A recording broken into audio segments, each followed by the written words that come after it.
vemos que obviamente siempre tenemos un contexto global que nos genera más incertidumbres que certeza. Nunca uno sabe bien qué hacer, para dónde salir, para dónde disparar. Así que bueno, un poquito la idea de la charla con Dante era tocar algunas temáticas de interés, como puede ser obviamente la política monetaria que está aplicando la Fed, obviamente a nivel global, que todo lo que ocurre ahí impacta de lleno en todos los mercados y también un poquito qué es el famoso techo de deuda de los Estados Unidos. Y bueno, aprovecho también que estamos mediante Zoom, que hasta se puede compartir pantalla y puedo hasta mostrar un pequeño análisis de cómo puede impactar, cómo impactó en el pasado todos estos cambios de tasas que hubo, qué significa para los mercados y qué podemos hacer de cara al futuro, y también aprovechar un poquito las bondades de todos los nuevos mercados fintech y cómo podemos nosotros dar uso de esos mercados fintech para beneficio personal, que al fin y al cabo creo que las fintech nos traen un poquito esas bondades que antes no teníamos. Así que, no sé, Dante, si querés que obviamente comience a hablar o tenías alguna guía para dar inicio o ahí te haces mute. Sí, quería hacerte una pregunta. Sé, Guillermo, que vas a abordar muchos temas interesantes, pero ¿qué es lo más importante que deberíamos llevarnos hoy después de tu ponencia? Buena pregunta, porque siempre la audiencia o las personas se pueden llevar distintas cosas. Yo creo que lo importante acá hoy en día es entender que hoy tenemos posibilidades para salvaguardar nuestros ahorros, para entender qué es lo que está haciendo la Fed y qué hacer justamente con nuestras posiciones, con nuestro patrimonio, dónde poder invertir, o mínimamente qué es lo que ocurrió en el pasado, qué es lo que a nivel técnico uno siempre analiza en los mercados, qué es lo que ocurrió en el pasado para saber qué hacer en el futuro, y también un poquito llevarse la noción de que hay empresas fintech, ya sea del mercado cripto o empresas fintech que no específicamente son del mercado cripto, que hoy nos dan posibilidades enormes realmente para poder estar posicionado capaz en instrumentos que justamente nos permitan salvaguardar nuestros ahorros, cuidarnos de la alta tasa inflacionaria que hay a nivel global por cuestiones contextuales que también vamos a comentar ahora, y un poquito de eso, que sepan que hoy las fintechs vienen a ofrecer, creo que, servicios de valor agregado. Antes uno se manejaba siempre por la banca privada, sociedades de bolsa. Bueno, hoy creo que hacemos mucho hincapié en cuál es el valor agregado que las personas pueden tener gracias a justamente verticales de negocio que generan la fintech para poder tener más opciones. Creo que por ahí vamos a ir. Genial, muchísimas gracias, Guillermo. Bueno, empecemos. Si tienes algo para que compartas, tienes ahí la opción para compartir tu pantalla. Sí, mirá, no tenía en mente compartir, pero justo tenía una ponencia muy grande que yo había hecho en otro momento, así que Ujú. bienvenido sea posicionarme en esta ponencia que yo había hecho, así que voy a compartir mi pantalla brevemente. Vale, Em, gracias.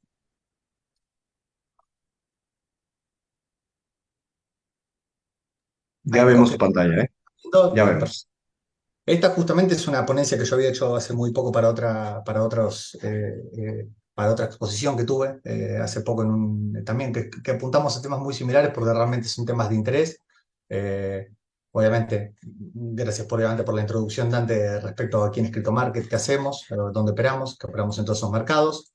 Eh, y un poquito la idea es, a ver, entender. Vamos directamente para lo que son las tasas de intereses. A ver, punto uno. ¿Qué son las tasas de intereses y cómo impactan los mercados? Hoy en día las tasas de interés, para el que no sepa, es el costo del dinero, ni más ni menos. Si el dinero es más caro o menos barato. ¿Qué es lo que en la práctica sucede? En general, cuando la Fed sube las tasas de intereses, lo hace por un motivo específico contextual, que es bajar la inflación. Cuando hay altas tasas inflacionarias, como lo pudo haber ocurrido en varios momentos, por ejemplo, después del COVID, que fue un caso muy atípico en donde los gobiernos empezaron a emitir mucho para justamente solventar un montón de gastos imprevistos que ocurrieron por una cuestión contextual, que fue realmente un imprevisto. Lo que sucedió fue que obviamente había una alta tasa inflacionaria. ¿Qué sucede? La Fed en estos momentos genera una suba en la tasa de interés para encarecer el dinero y justamente eso palea la inflación, pero también eso tiene otros efectos. ¿Cuáles son los efectos? Que eso castiga mucho a todos los mercados bursátiles, a todo lo que son las empresas. Porque ¿qué sucede? Las empresas ahora, cuando se quieren endeudar vía banco, ese dinero les sale más caro, tienen que salir a endeudarse a otros lugares. Eso también genera una baja justamente en los balances de cada empresa, porque al endeudarse más caro financieramente van a ganar menos, obviamente en sus utilidades, y eso también genera que no solo todas las empresas caigan, sino los índices caigan, y ahí también ocurre un traslado del dinero. Todos los que estaban antes en renta variable porque estaban apostando a empresas y ven que suben las tasas de intereses, las empresas caen, dicen, no me conviene estar en empresas, nos posicionamos en renta fija. Eso como una breve introducción de qué son las tasas de interés. Acá tenemos un breve gráfico, por ejemplo, de cuáles fueron las tasas históricas de la Fed. Esta a la izquierda van a ver que es desde el 84, en donde desde el 84, vean lo lejos que nos vamos, hasta el 2009 había tasas altísimas que fueron decreciendo, pero ¿qué pasó en el 2009? La famosa hipoteca subprime, la crisis hipotecaria. El que no vio la película La Gran Apuesta, se la recomiendo porque es una película que es tan interesante y tan entretenida y realmente uno lo ve ahora en perspectiva y realmente uno se le pone la piel de gallina pensar que son eventos que ocurrieron, como el evento del coronavirus, que son cuestiones que uno no se ve venir. Por eso también es interesante poder contar con todo lo que pasó en el pasado, estudiar, es interesante también estudiar las crisis, así que también para poder prever qué hacer al fin y al cabo con nuestros dineros o también inclusive a nivel corporativo. Tengo una empresa y tengo fondos, bueno, qué hacer con esos fondos líquidos, esos excedentes y demás. Ahora, ¿qué vemos? En el 2008 fue cuando ocurrió la hipoteca subprime, donde la Fed dijo, tasa cero. ¿Qué significa tasa cero? Dinero barato. ¿Qué significa dinero barato? Fomentamos el consumo, que la gente pide dinero para generar consumo y que las empresas vuelvan a crecer. Ahora, esto no es tan lineal, porque obviamente encontramos casos particulares. Hablemos de Zoom, justamente donde estamos conectados acá. ¿Qué le pasó a Zoom? Como todos nos volcamos a un mercado de remoto, a un trabajo remoto, hubo muchas empresas que se beneficiaron. Eso más el 2018, no el 2009, estoy mezclando, fue en el 2018, en el COVID, pero más allá de eso, el mercado global gozó de tasa cero prácticamente por 5 años, hasta el 2014 que luego empezó a aumentar las tasas. ¿Qué pasó en el 2019? Acá que vemos tasa cero, el COVID. El COVID justamente fue lo que recién comenté, que por una cuestión contextual, los mercados se cayeron, las empresas se cayeron y se necesitaba fomentar el consumo. Eso también se... Guillermo, disculpa que Sí, te corte, ¿podrías poner en modo presentación la diapositiva para verla mejor? dale, cómo no, perfecto. Vamos ahí. Gracias. Ahí va. Ahora sí. Ahí está. Muchas gracias. Un poquito de eso, bueno, y a la derecha vamos a ver obviamente un zoom simplemente desde el 2018 en cómo estamos viendo que desde abril del 2022 los mercados justamente como empezaron a generar un mercado tan inflacionario, justamente Estados Unidos antes, la cultura de nuestros padres o una cultura más grande que nosotros, ¿a qué recurrían? Al dólar debajo del colchón. Ahora, el dólar debajo del colchón a una inflación del 10% anual ya deja de ser atractivo. A una inflación obviamente controlada, sí, está bueno tener liquidez, está bueno tener algo de dinero de emergencia bajo el colchón, que hubo una cultura muy grande de dinero del colchón. Inclusive la sigue habiendo, gente que realmente quiere ver lo quiere sentir, lo quiere sentir. Nosotros obviamente que somos fintech, Dante o Andrei o cualquiera de la asociación, ya estamos acostumbrados a la digitalización del dinero porque la digitalización del dinero te da otras bondades. Pero ahí ya vamos a llegar. ¿Qué sucedió desde abril de 2022 para adelante? La Fed no paró de subir las tasas de intereses para paliar toda esa inflación que venía ocurriendo desde el 2000 justamente 19. Ya hablamos del 2019, 2020, obviamente, como si fuese una eternidad, realmente 3 años pasaron volando desde el COVID, parece mentira. Pero bueno, acá lo que nos encontramos es que siguen endureciendo las políticas monetarias, inclusive, hasta hace poco volvieron a subir las tasas, hoy en día están entre el 5.2 y 5.5, y recordemos que la Fed, como para poner un dato de color, tiene un objetivo del 2% de inflación anual. Hoy en día la inflación interanual de Estados Unidos ronda al 4%, 3,5, 4, 4,5%, lo cual están consiguiendo ese objetivo. Pero si nosotros consideramos que el objetivo de la Fed está en el 2%, y la Fed mismo lo dijo, ¿qué va a seguir sucediendo en la práctica? que la Fed siga subiendo las tasas de intereses y que justamente los mercados se continúen viendo un poco golpeados por ello. Ahora, si pasamos un poquito más adelante, acá yo lo que hice, a ver, nosotros tenemos dos grandes índices en los mercados. El Nasdaq, que está compuesta por las 500 empresas más grandes de Estados Unidos, perdón, el S&P por las 500 empresas más grandes de Estados Unidos y el Nasdaq, que está compuesta por las empresas tecnológicas. En general, la gente ve mucho el S&P, porque es un índice de referencia. A mí también me gusta mucho ver el Nasdaq. ¿Por qué? Porque hoy estamos en un mundo de servicios. Inclusive antes de eso, antes se veía el Dow Jones, que el Dow Jones también tenía un aglomerado de industria y servicios, pero hoy en día no estamos en un mundo de productos, estamos en un mundo de servicios, que realmente el servicio es lo que es el valor agregado. Y acá también por eso yo hice muchas comparaciones con el Nasdaq. Ahora también vamos a ver.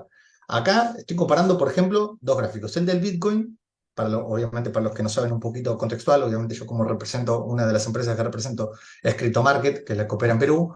eh, a nivel correlación, toma el Bitcoin, porque Bitcoin también a nivel personal sí lo veo como un resguardo de valor, obviamente sí, es como el oro, también es resguardo de valor de largo plazo, pero recordemos que el Bitcoin no es un activo de renta fija que te da una tasa de interés, por eso acá hago un paréntesis muy grande porque hay mucha scam en el mercado cripto, mucha estafa, para lo cual hay que tener cuidado que si te ofrecen tasa de interés o te prometen algo, automáticamente entender que no es así, no funciona así. El mercado es como una acción esto, en donde hay una oferta y demanda y un mercado que asigna el precio. Obviamente, ¿por qué? Porque entienden que en Bitcoin hay un valor agregado, hay un servicio, que al fin y al cabo es una especie de servicio financiero. ¿Y qué es lo que van a ver en el gráfico acá? Varias líneas horizontales. Todas las líneas horizontales son cuando la Fed fue cambiando la tasa de interés de 1,75 a 2,5 en julio 22, del 2,5 al 3 en septiembre y así sucesivamente. Acá me falta agregar la última que fue hace poco, hace un mes, que fue la que ahora estamos entre el 5,25 y el 5,50 de tasa de interés. Y justamente, ¿por qué las marco así de esa manera? Para ver cómo impactó en el precio del Nasdaq y en el precio del Bitcoin. Por otro lado, también recordemos lo siguiente, como lo comenté hace un rato, no es algo lineal. ¿Por qué? Porque también hay que ver el contexto de ese activo o el contexto de Bitcoin. Recordemos que Bitcoin ha sufrido un montón de golpes y un montón de reveses. ¿Por qué? Porque había un montón de empresas que no hicieron las cosas de la mejor manera y eso también generó una desconfianza en el mercado y eso generó que Bitcoin también caiga. O sea que más allá de la tasa de interés, hay que ver qué pasa con ese activo en específico. Si uno inclusive opera en el mercado de renta variable, en las acciones, por ejemplo, decir, bueno, invierto en Apple por decirte una empresa, no solo ver las tasas de interés, porque la tasa de interés es una guía. Ahora, Apple uno tiene que empezar a hacer su análisis correspondiente como si fuese una empresa más, cuánto factura, cuánto gasta, cuáles son sus proyecciones, sus previsiones, qué producto está sacando. Bitcoin similar, cuál es la adopción que Bitcoin está teniendo a nivel regulatorio, qué están haciendo los países para reglamentarlo, para que quede adentro de un mercado regulado o que quede en un gris. Y recordemos también en una máxima en pro de Bitcoin que todo lo que no está prohibido está permitido y hay un mercado que tiene siempre esa sensación. Bueno, esperemos a que venga el Estado y lo regule para poder operar. Bueno, hoy no es así con Bitcoin y justamente es una clara evidencia de ella, de que lo que no está prohibido está permitido. Y hoy en día hay un montón de empresas como CryptoMarket que ofrecen el acceso a los activos virtuales. Acá lo que yo estoy también viendo y mostrando es que cuando la Fed empezó a subir las tasas de intereses, el Nasdaq, van a ver desde este punto del medio hasta abajo, el Nasdaq justamente cayó. Pero también hay una gran frase que a mí me gusta que es que cuando el mercado está barato, el mercado está barato. O sea, por más que te sigan subiendo las tasas de intereses, los mercados no van a caer indefinidamente. Por eso también tenemos que entender de que cuando los mercados están baratos, es momento de compra, no es momento de venta. También lo comento mucho, que siempre hay una lineal por la poca cultura que puede existir en el mercado retail, que es cuando pasa algo grave, ¿qué hace la gente? Vende porque tiene miedo, porque los mercados caen y tiene miedo. Bueno, el que sabe operar o el que es una gran mano, una gran ballena, una gran institución, ¿qué hace? Está comprando. Y a la viceversa, cuando los mercados están optimistas, felices, que de repente ven todo al alza, ¿qué hace la gente, el retail, el que no conoce mucho? Sale justamente a comprar, porque es un momento optimista de mercado, pero las grandes manos justamente lo que hacen es vender. O sea que parece fácil en la teoría, pero en la práctica sí realmente únicamente se compra a la baja y se vende al alza. Vale la redundancia de la facilidad esa. Luego, acá seguimos un poquito con la presentación. Esto sí es el S&P en correlación con el Bitcoin respecto de las tasas de intereses. Acá justamente hay una gran... la correlación se saca a nivel matemático y ¿qué es la correlación? Es qué tan correlacionados están dos activos. Y se calcula entre uno y -1, por ejemplo. Y si la correlación da 1, es que el mercado está muy correlacionado y que cuando un activo sube, el otro también. Y cuando está en -1, o al contrario, cuando un activo baja, el otro sube. Esa correlación también sirve mucho y yo comparo los dos gráficos como para entender qué es lo que hizo el S&P, que vendría a ser la línea azul, y qué es lo que hizo el Bitcoin. A nivel particular, vemos que justamente el S&P, en gran parte del aumento de las tasas de interés, lo que hizo fue bajar. Si vemos una línea de tendencia, el S&P cayó, pero en estos mínimos de acá le pasó lo mismo que en Nasdaq. El mercado estaba barato y por más que la Fed siga subiendo las tasas de intereses, vamos a encontrar con un punto en el que los mercados no van a bajar más y los mercados van a estar baratos y ahí la liquidez ingresa al mercado. Para lo cual también es importante no solo ver la tasa de interés, sino también ver cómo están los mercados en cuanto a los precios, que esto es más que nada análisis técnico. Para el que no lo sabe, obviamente es bastante sencillo. Hay veces que uno piensa que es complejo, pero es un análisis de precio sencillo. Es como el mercado de bienes raíces o el mercado de los rodados. Uno más o menos sabe cuando hay un auto que está barato o una propiedad que está barata y también sabe cuando está cara. Así que simplemente comparar los precios de mercados y ver dónde existen las oportunidades. A ver, para no irme a lo otro, que en realidad acá tenemos varios temas como carteras, lo que es el riesgo sistemático, el riesgo no sistemático del mercado, que no quiero irme a temáticas distintas previo a no ser capaz una pausa y ver, obviamente, si hay consultas, pero más allá de eso, nosotros teníamos como tópicos también para charlar el techo de deuda, por ejemplo, que es algo que creo que vale la pena recalcar, que qué significa el techo de deuda de Estados Unidos, que se habló muchísimo, es cuánto Estados Unidos se puede continuar endeudando, porque como una empresa paga sus obligaciones, un país también las tiene que pagar. Bueno, Estados Unidos estaba en la misma situación, de repente tenía que hacer frente a un montón de obligaciones y le faltaba justamente caja para hacer frente a sus obligaciones, para lo cual pidió al Congreso que le suba el techo de deuda para continuar eh, generando más dinero como o vía emisión o vía mercado de valores, que significa emitir un bono para que justamente te ingrese capital y con ese dinero poder hacer frente a las obligaciones. Si no le subían el techo de deuda, Estados Unidos iba a entrar en un déficit de pagos y eso generaba una cascada en la cadena de pagos que podía afectar a los mercados globales enteros. Eso no ocurrió, aprobaron el techo, elevar el techo de deuda, pero eso también trajo una consecuencia. Todas las eh, empresas de riesgo crediticia, ¿no? las que emiten las notas crediticias a los mercados, bajaron la nota de Estados Unidos justamente generando un miedo en los mercados respecto a cuál iba a ser el próximo paso. Que eso también es importante, lo del techo de deuda. Ahora, un poquito qué es lo que nosotros, qué es lo que yo particularmente también veo, y a título también de Crypto Market, qué es lo que uno recomienda. Punto uno, entender que la Fed va a continuar aumentando las tasas, entender que los mercados pueden estar volátiles e inciertos y realmente para ello hay una gran parte del mercado que es lo que está haciendo, en vez de estar tan posicionado en renta variable, en acciones o justamente o invertir en un hedge fund o invertir en empresas de alto riesgo o en startups, justamente hoy pueden estar muy líquidas, que a eso también un poquito voy de qué ofrecen las fintech, qué ofrece Crypto Market, cuáles son las facilidades que hoy en día el mercado ofrece, que es estar posicionado, por ejemplo, en algo que traigo a colación a este webinar, que vendría a ser las famosas stablecoins, que hoy en día esta posibilidad de dolarizarse para lo que no saben, la stablecoin es una criptomoneda que está atada al dólar, también hay una criptomoneda atada al euro, otra atada a la libra esterlina, ¿Y de qué me sirve esto? Justamente, en vez de estar dolarizado con el dólar bajo colchón, uno tiene stablecoins y tiene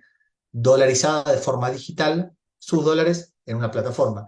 Y también, ¿cuáles son los beneficios de esto? Por ejemplo, por ponerlos a tasa de interés, que hoy, en momentos de incertidumbre, a mí a nivel particular, me gusta que, obviamente, que las personas entiendan que hay que estar líquidos para ante cualquier eventualidad, pero esa liquidez tenerla atada a posiciones financieras, que ¿qué es? En general, stablecoins, hay un montón de plataformas que permiten poner a tasa de interés y uno puede justamente no tener esos dólares dormidos, cosa que en la cultura anterior de nuestra generación, justamente tenías el dólar bajo colchón y no podías hacer demasiado. Ahí justamente las fintech dan acceso a estas stablecoins y pueden generar obviamente una alternativa de inversión. También está la alternativa de uno puede invertir en Bitcoin. Yo siempre acá comento y lo dejo muy claro que como Bitcoin es una nueva tecnología, no se debe invertir más de una pequeña parte del patrimonio. Primero principal, sacarte una cuenta. Esto es como invertir en el mercado de valores y comprar una acción de Apple. ¿Qué es lo que tienes que hacer? Punto uno, registrarte en una plataforma. Esto también te da la posibilidad a romper el abstracto, porque uno dice, uy, qué complejo, no es complejo, tengo que invertir mucha plata. No, para nada. Uno se puede registrar en plataformas justamente como CryptoMarket y comprar Bitcoin. Ahora, ese es el punto uno. Conocer qué es lo que uno está haciendo y en qué plataforma lo está haciendo o también alguna fintech que te ofrezca acceso a un mercado que uno desconoce. Bueno, registrarse, que hoy registrarse es gratis en todas las plataformas, llámese cualquiera sea, y obviamente empezar a operar con montos mínimos, que todos te dejan. Y segundo, que esto lo voy a traer también muy a colación, que es algo que previo por una pausa y hacer algunas preguntas, es el nivel de conocimiento. Yo soy partidario de que el nivel de conocimiento, o sea, hay tanto riesgo como inversamente tenga el conocimiento. ¿Qué significa? Que mientras más conocimiento tenga yo, menos riesgo voy a tener.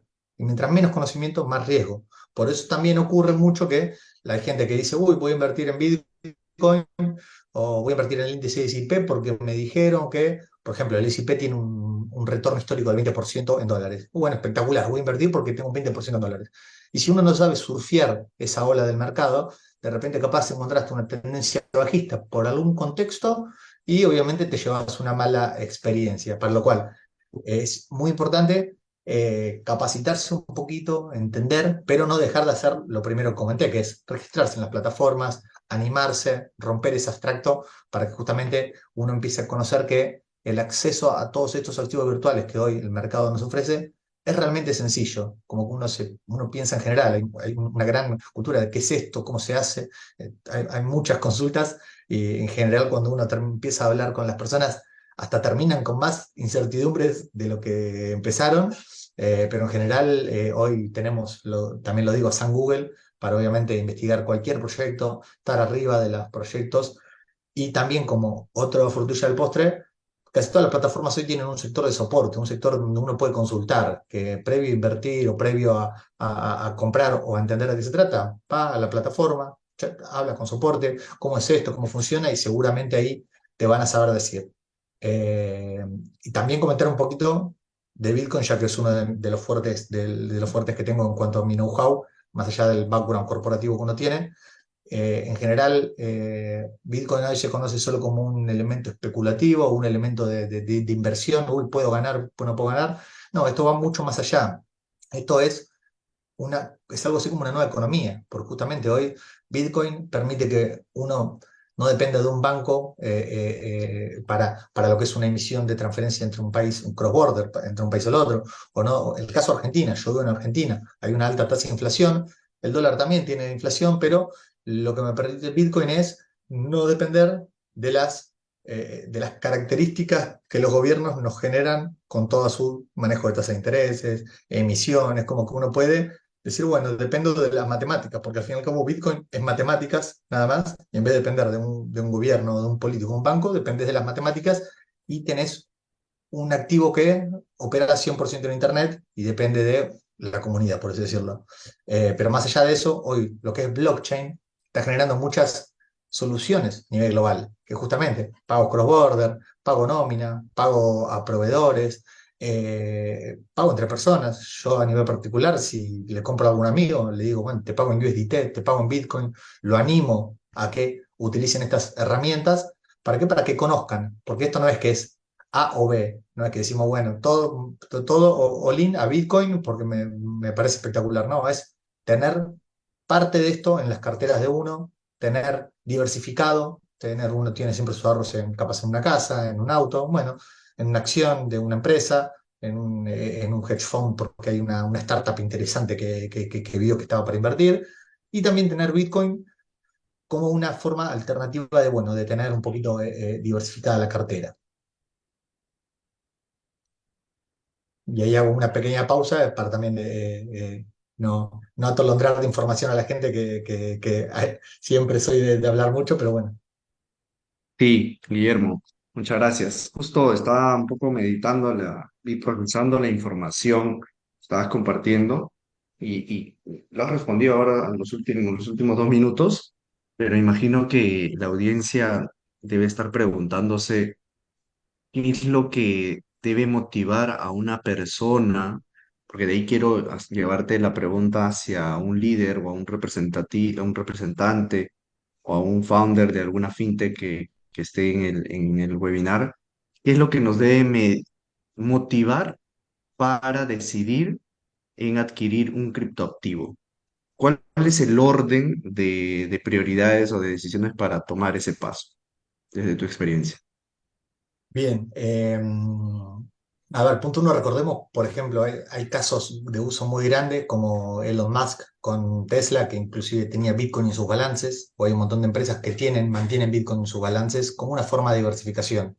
Ahora, ¿qué es lo que puede hacer una empresa o una startup manteniendo Bitcoin? A ver, son muchísimas las cosas y siempre comento que esto no es un elemento únicamente de inversión o de especulación, justamente tiene otras bondades.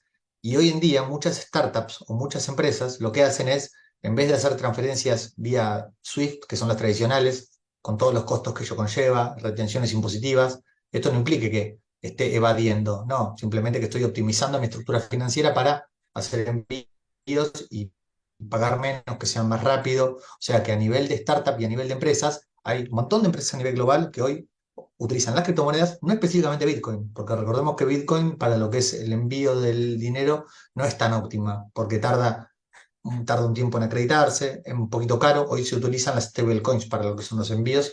O sea que el motivante principal es optimizar tu estructura financiera. Ese es punto uno. Decir, bueno, envío USDT en vez de hacerlo por banco, porque es más óptimo en cuanto a los costos y al tiempo. Segundo, si yo quiero, si tengo la suerte de tener una empresa con excedentes, porque mi empresa le va muy bien, es lo mismo que decir, bueno, con los excedentes de la empresa, ¿qué hago? O es Work Capital que ingresa, o me invirtieron de afuera, es Work Capital que ingresa a mi empresa y quiero utilizarlo o para fomentar el crecimiento de mi empresa, generando más empleo y pudiendo generar nuevos servicios, o justamente, o me posiciono en el mercado bursátil comprando acciones, justamente para que mi empresa tenga una diversificación, compro Bitcoin para que mi empresa esté diversificada y esté posicionada en un activo que, recordemos, es volátil, para lo cual también es importante siempre invertir una pequeña parte de su patrimonio o de la caja de la empresa.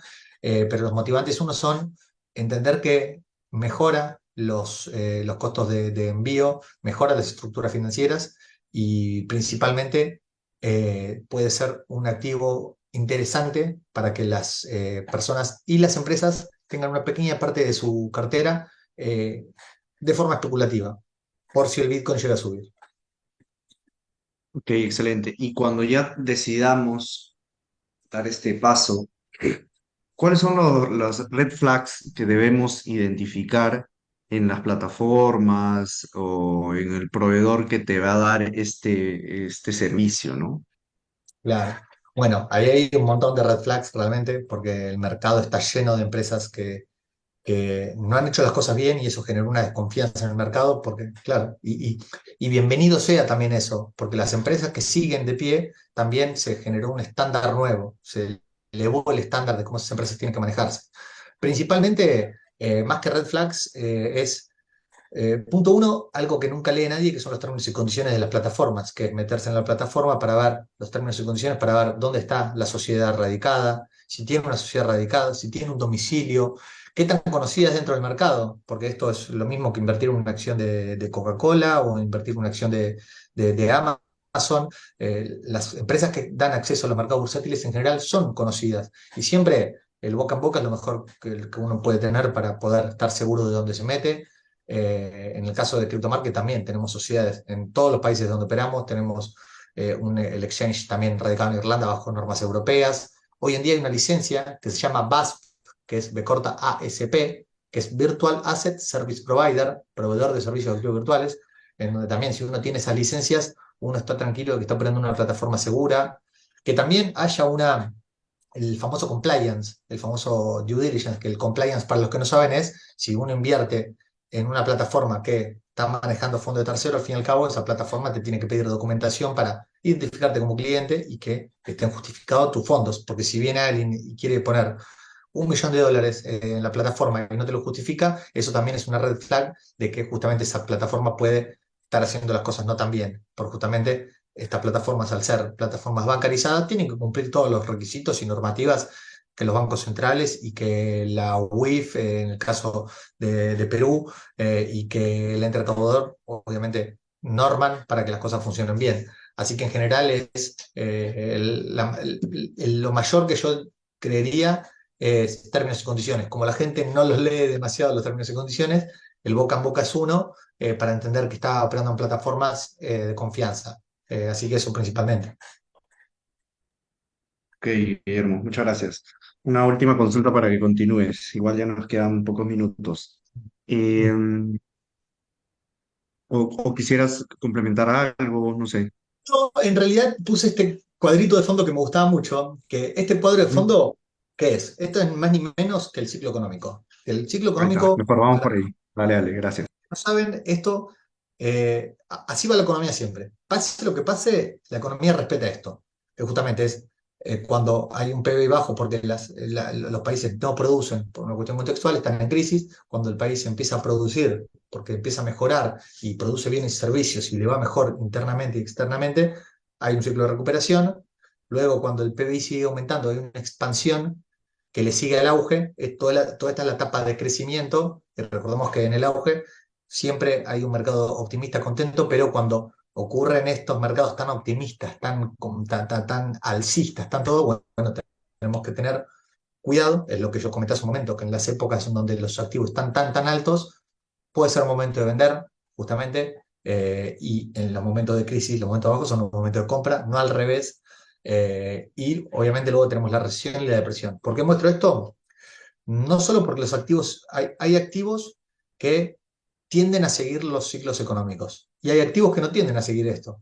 Pero en general también es importante conocer si mi activo está respetando estos movimientos cíclicos. Como el caso de Bitcoin. El Bitcoin suele respetar muchos movimientos cíclicos, pero como también depende de cuestiones propias del mercado, por ejemplo, hubo un caso que fue el caso de FTX, que fue una empresa muy grande que quebró cripto y llevó al mercado al desplome. Bueno, es como que ahí también se rompe un poco el ciclo económico. Pero acá lo que tenemos que entender es si me meto en un activo, ya sea cual sea, inclusive el oro, Bitcoin, una acción o una startup, inclusive el mercado inmobiliario, saber en qué momento nos encontramos, que no es muy difícil saberlo, obviamente, ¿por qué? Porque sabemos cuando nuestro país, por ejemplo, está, sea el país en el que estemos, ya sabemos más o menos en qué etapa uno se encuentra, de acuerdo también al momento contextual global. Así que también es importante entender si mi activo en el que estoy queriendo invertir es un activo que respeta los movimientos cíclicos y en qué momento cíclico está. Que ahí obviamente uno no tiene la respuesta específica, como decirte, bueno, el mercado peruano en lo que es real estate está en momento de auge. Y es difícil interpretarlo y saberlo a ciencia cierta. Ahí también siempre lo que es hablar con un asesor financiero para decirte, bueno, quiero invertir en esto, ¿qué opinas? Es también de total necesidad para tener toda la información. Claro, y eso va mucho de la mano en el momento en donde uno va a decidir qué criptomoneda uno va a comprar, que va a depender mucho de la tesis de inversión o de protección o cualquier tesis que tú tengas para entrar en este mundo, ¿no? Entonces, por ahí va mi última pregunta. las criptomonedas, al no tener un banco central, ¿qué hace que sean seguras? ¿Qué hacen que el cliente que compra o venda, esté tranquilo, ¿no? Bien. Hoy hoy no hay nada seguro. Eso es una realidad. Hoy no hay nada seguro porque eh, hay una constante transferencia del riesgo. O sea que riesgo hay en todos lados. Vos decís, bueno, eh, hipoteca asegurada en 2008 en Estados Unidos. Los mercados estaban espectaculares, todas las propiedades iban subiendo, era un mercado recontra seguro. Ahí pasó eso. También los bonos en Argentina, cuando estaban hace 5 o 6 años, que también hubo crisis, obviamente crisis tras crisis, compremos bonos porque el bono es seguro, ¿no? Entraron en default los bonos y fueron para atrás. Digamos, acá hay un constante traslado del riesgo. El tema es a dónde se traslada ese riesgo, que esto también está relacionado a lo que comenté anteriormente. Mientras más conocimiento tenga, menos riesgo puede tener. O sea que al fin y al cabo, realmente es una constante transferencia de riesgo entre una posición y la otra. Hay que saber en qué momento nos paramos de riesgo. Ahora, respecto a lo que consultás, ¿cuál criptomoneda, por ejemplo, comprar? O cuál seguridad tengo de que esa criptomoneda justamente no está emitida por un banco central. Tenemos, por un lado, Bitcoin, y si queremos poner Ether en la misma bolsa, lo ponemos a la de la blockchain de Ethereum, que vamos a decir Bitcoin únicamente, que son proyectos 100% descentralizados que no dependen de ningún gobierno y no hay nada que los regule propiamente dicho, porque son computadoras en nuestra sociedad. Bitcoin es para mí uno de los mayores experimentos económicos a nivel global. ¿De qué depende? Literalmente de las computadoras que están alrededor del mundo. Y acá nosotros tenemos que entender que es algo disruptivo, porque justamente nosotros únicamente tendemos a confiar en un gobierno, en un banco central, cuando realmente ellos demostraron ampliamente no haber hecho siempre las cosas bien. ¿Por qué? Porque hay intereses cruzados que hacen que las cosas no salgan realmente siempre bien, para lo cual siempre hay que diversificar. Pero hay otro mundo, se llaman altcoins, alternative coins, o criptomonedas alternativas. Hay muchas de esas criptomonedas que recordemos que sí son proyectos centralizados. Caso de las stablecoins, caso del oro digital, o sea, la gran mayoría. ¿Por qué? Porque en estos hay un montón de criptomonedas. Vamos a por el claro ejemplo de las stablecoins. Stablecoins, hay empresas que emiten, por ejemplo, el USDT, que es dólar digital, en donde hay un dólar por cada token emitido, en donde en la práctica, ¿qué sucede? Hay una sociedad que tiene licencia en Estados Unidos, que justamente emite un token por cada dólar que hay dentro del banco, y hay una auditoría para que esos dólares estén en el banco, a ver qué es lo que están haciendo, y justamente después tanto los tokens. O sea que hay un montón de proyectos centralizados que sí tienen caras, tienen CEOs, tienen cajas, son empresas, ni más ni menos que empresas, para lo cual, al momento de invertir también en criptomonedas, es entender de que hay muchos proyectos centralizados y analizarlos ni más ni menos como si fuesen una empresa. ¿Qué es lo que están haciendo? ¿Dónde están ubicados? ¿Dónde están radicados? En el caso de CryptoMarket, por ejemplo, nosotros lo que hacemos es listar únicamente proyectos que cumplan un montón de requisitos, que tengan liquidez, que tengan volumen, que tengan seguridad, que sean reconocidos mundialmente. Hay un montón de requisitos justamente para lo cual hoy en día existen, para que nos demos una idea, más de 10.000 criptomonedas. Una locura. De las cuales, ¿cuántas valen la pena? 20/30. Para lo cual ahí también es importante ver que si uno está posicionado en CryptoMarket y dice, bueno, hoy en CryptoMarket hay 50 criptomonedas, realmente las que tienen un valor agregado, para redondear también cuáles, que uno capaz desde atrás espera, bueno, cuál criptomoneda invertir, o espera siempre ese consejo. En la práctica es importante entender que cada criptomoneda soluciona una necesidad específica de nuestra sociedad. Bitcoin vino a solucionar el intercambio, se llama peer-to-peer, directamente entre personas, sin intermediarios. Si yo quiero mandarle a Dante, que justamente está en Perú, y me dice, Guille, necesito un Bitcoin, bueno, le mando un Bitcoin directamente desde mi billetera y lo recibe él sin intermediarios. Después, Ethereum vino a resolver los smart contracts. Hay otra que es Ripple, que también es conocida, que soluciona los servicios financieros, el envío de remesas entre países, entre bancos, porque tiene muchos aliados. Hay Pax G, que es Pax Gold, que es de mis favoritas. A mí también, a quien no le gusta invertir en oro, o quien no tiene oro en su casa, quien no tiene alhajas, joyas. Bueno, hay una criptomoneda que está listada en CryptoMarket que se llama Pax G, PAXG, que también emite un token por cada lingote de oro que tiene respaldado en el banco. O sea que, nuevamente, proyecto centralizado, en donde hay toda una auditoría y donde hay toda una cuestión de empresas que tienen licencias de fondo, para lo cual tenemos que entender desde el vamos eso, de que hay proyectos centralizados, la gran mayoría, y está Bitcoin por el otro. Y Ether en el medio que va y viene, porque obviamente es la segunda criptomoneda en importancia, pero creo que la mejor pregunta que uno se puede hacer es, ¿qué hace esta criptomoneda?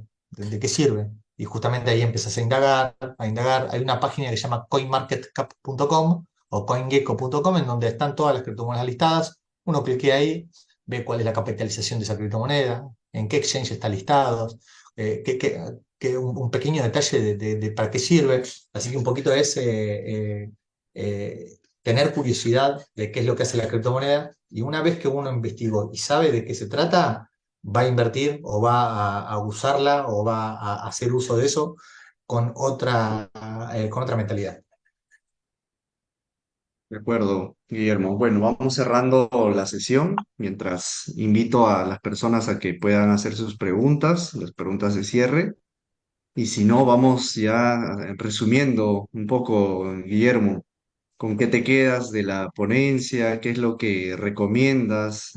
Aquí tenemos pues emprendedores, founders de fintechs, personas interesadas. Por ahí soltaste un dato de un portal o de una website que esté informando acerca de las criptomonedas. ¿Qué portal nos recomiendas tú para educarnos, para explorar un poco más sobre estos criptoactivos, ¿no? Muchas Bien, gracias.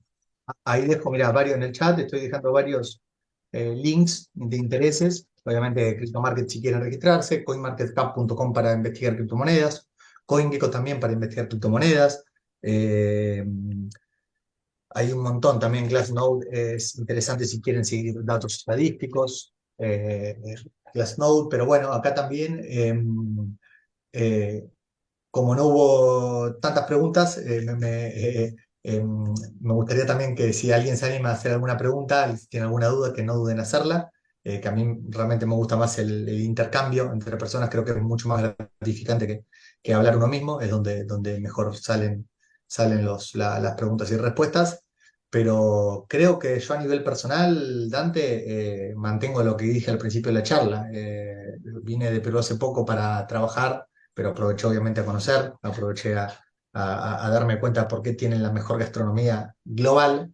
Realmente, ya me lo habían dicho y falta solamente que ir para darse cuenta de eso, pero más allá de eso, me relacioné con un mercado fintech interesado en el tema, que paró las orejas para ver de qué se trata esto, para ver a dónde va, para ver de qué trata un poquito, para ver cuáles son los beneficios, porque si uno no habla, obviamente con personas metidas en el ecosistema, eh, siempre se queda con que las criptomonedas o Bitcoin sirven para invertir y para ganar un pesito, o te dicen, bueno, ¿y cuánto puedo ganar? Y va muchísimo más allá realmente. Para mí, Bitcoin es, repito, uno de los experimentos sociales más grandes que existieron después de Internet. Para los que no saben, le dicen la red de las redes, porque justamente Bitcoin es una red global que hace uso de Internet para transferir valor.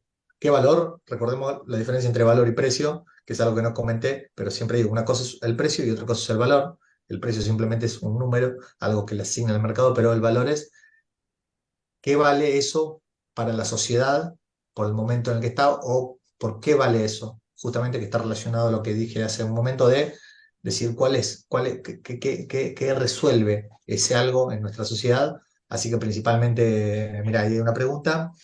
En los países donde tiene presencia, ¿cómo está fluyendo su relación con el ecosistema financiero? Conocemos en Chile varios bancos que no quieren trabajar con el exchange. Voy a leer en voz alta. En los países que tienen presencia, ¿cómo está fluyendo su relación con el sistema financiero? Conocemos que en Chile varios bancos no quieren trabajar con exchange. ¿Cómo están haciendo ustedes para poder lograr darle seguridad y tranquilidad de negocio a los agentes financieros? Bien, interesante. Eh, a ver, lo de Chile fue un caso realmente más que interesante. ¿Por qué? Porque el banco en su momento dijo, no me gusta lo que vos ofreces, te cierro las cuentas. Y fíjate cómo el poder de un banco o mismo, como tener una cuenta en PayPal, que voy a poner un claro ejemplo. Vos si tenés una cuenta en PayPal y PayPal vio que hiciste un movimiento que no le gustó, que no le respondiste algo en tiempo y forma, que no hiciste algo, te bloquea la cuenta. Cómo de repente no hay, punto uno, no generan inclusión financiera. Y punto dos, eso es lo que genera inseguridad. cuando viene alguien arbitrariamente y te dice no me gusta tu negocio y te lo cierro y te deja sin cobrar y te deja sin poder trabajar. Justamente lo que pasó en Chile fue al banco no le gustaba Bitcoin, porque obviamente sienten que les quita poder posiblemente, es como una especie de enemigo en algunos casos. ¿Y qué es lo que sucedió? Nosotros llevamos en su momento el juicio al Tribunal de Libre Competencia y lo ganamos, justamente lo ganamos porque esto es un beneficio para la sociedad, para lo cual también es importante ver el caso de Chile, en donde toda la comunidad y todas las empresas del sector, no solo las criptos, sino también las fintech. Porque si de repente vos en fintech estás ofreciendo un servicio que al banco no le gusta, el banco te dice, no, no me gusta y te dejo sin cuenta bancaria y te dejo sin poder operar.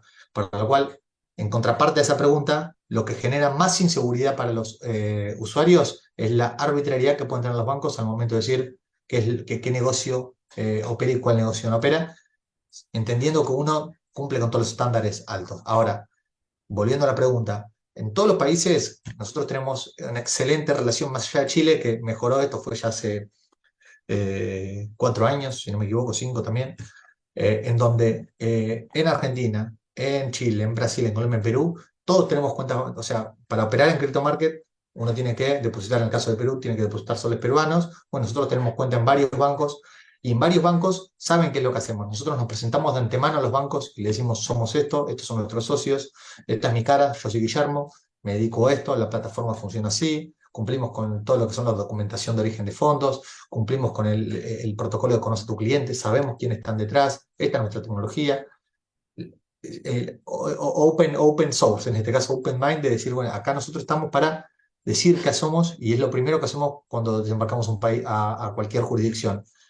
En todos los casos, obviamente hay bancos que no tienen tanto apetito a nuevos negocios, pero en todos los casos los bancos terminan dando la derecha. ¿Por qué? Porque entienden que esta tecnología vino para quedarse y si hay algún país o algún banco que decida no estar de acuerdo con esto, va a ir a contramano del mundo, a contramano de lo que realmente el mundo está haciendo, que es abriendo, obviamente, la posibilidad a instituciones, a retail, a empresas, a que hagan uso de estas tecnologías que vinieron para quedarse y existen.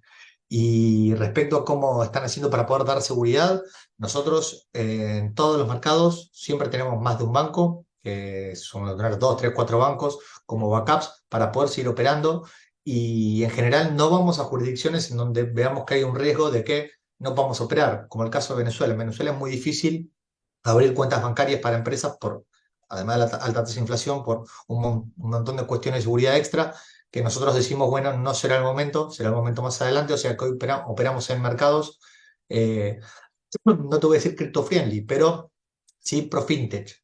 Hoy Perú realmente tiene un crecimiento importante. Así que respecto a eso, hoy tenemos todo, hay una gran fluidez de cripto market y de las empresas cripto con los bancos. Excelente, Guillermo, muchas gracias. No sé si has terminado o estabas haciendo un break para que tomes agua. Ah, sí, sí, sí, sí, tenía que tomar agua para poder seguir con el speech. Dale.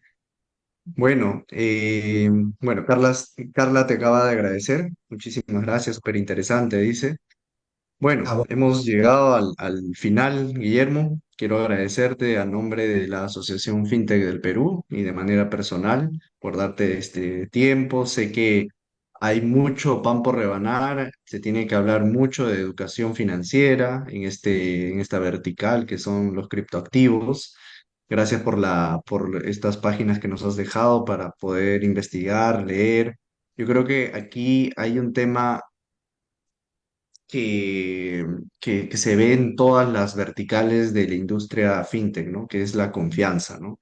Y eso se construye pues con el día a día, con los actores, con los reguladores, con los bancos, con las exchanges, todo suma, ¿no? Porque para comprar una criptomoneda primero tienes que estar bancarizado, ¿no?